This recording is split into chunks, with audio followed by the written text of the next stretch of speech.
You know, some legacies are built with stone or gold, but others are forged in fire. We're about to dive into a story of destiny, all about how a sacred blessing passed down through generations first required a radical, total cleansing before it could find its true champions and set the entire course for a nation's future. So, it all kicks off with this command from on high. The patriarch, Jacob, gets called to return to a place called Bethel, a spot with some major personal history for him. But look, this isn't just a trip down memory lane. It's a summons to finally fulfill a vow he made decades earlier, back when he was a young man literally running for his life. Now he has to go back, face his past, and lock in his future. But here's the thing. Before any blessing can be received, there has to be a cleansing. Jacob gets it. He knows that before they can even think about ascending to a holy place like Bethel, his entire household, everyone, has to go through a deep spiritual purification. You just can't mix the holy with the profane. It doesn't work. So what exactly needed to be cleansed? Well, Jacob tells his family to surrender their strange gods. And we're talking about more than just a few statues here.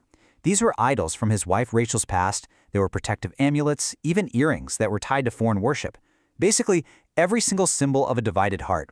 If they were going to approach God, they had to prove their devotion was total. And what Jacob does next? Wow. The finality of it is just breathtaking. He doesn't just, pack the idols away in a box. No way. He collects every last one, burns them until they are nothing but ash, crushes what's left, and then buries all the fragments deep under this ancient oak tree. This is a complete, irreversible break. It's this powerful symbol saying, we are cutting all ties to the past to answer this call.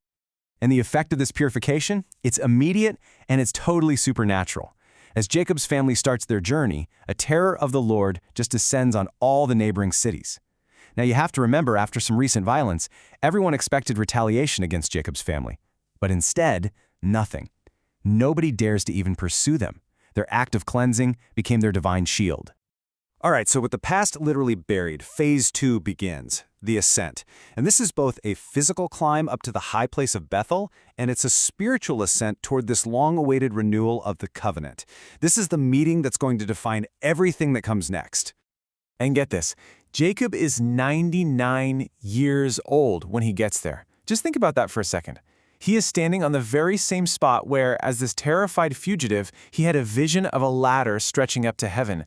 But he's not returning in fear this time. He's coming back as the patriarch of a nation, ready to make good on his promise. The sense of purpose here is just crystal clear. Within a single month of getting the command, Jacob has purified his family, traveled all the way to Bethel, and built the altar. And then, just 13 days later, he takes his sons Levi and Judah on this crucial journey south to Hebron for a reunion that is going to channel the destiny of generations to come.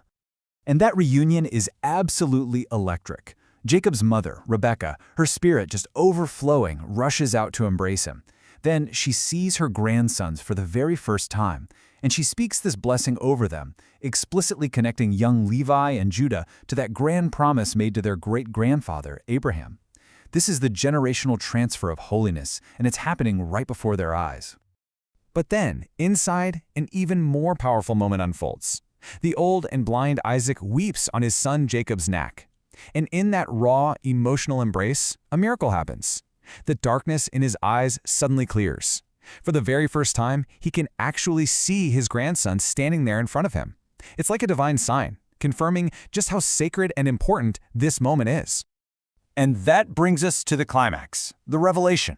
A whole lifetime of faith, of purification, of promises. It all culminates in this one moment of pure prophetic power, ready to define the destinies of priesthood and kingship for all time. Isaac is 165 years old. He's at the very end of his life. So let's be clear, this isn't just some grandfather's wishful thinking. This is his final sacred act as the patriarch. The immense weight of his age just underscores the absolute authority of the blessing he is about to give.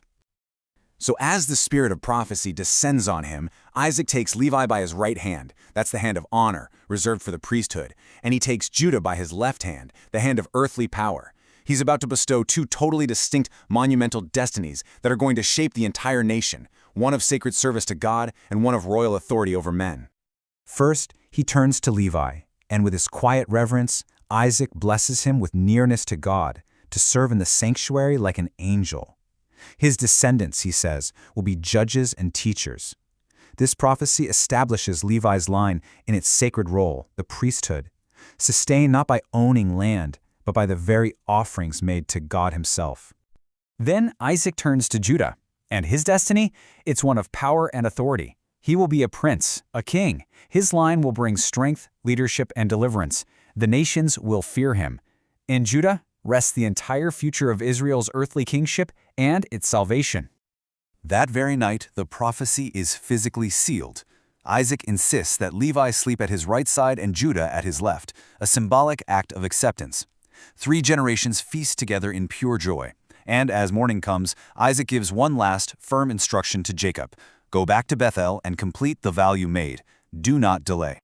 This whole epic journey really leaves us with a pretty profound question, doesn't it? Is a legacy secured through wealth, or strategy, or power? This story suggests something far more foundational. It's secured through purification, through radical obedience, and through the faithful transfer of a divine blessing from one generation to the next. And this is Jacob's stunning realization when he gets back to the altar at Bethel. As he reflects on Isaac's words, it all clicks. He finally understands. The great promise made to Abraham wasn't just for him, it has now been firmly and prophetically passed on to his own children. He has an eternal hope, and now finally, so do his sons.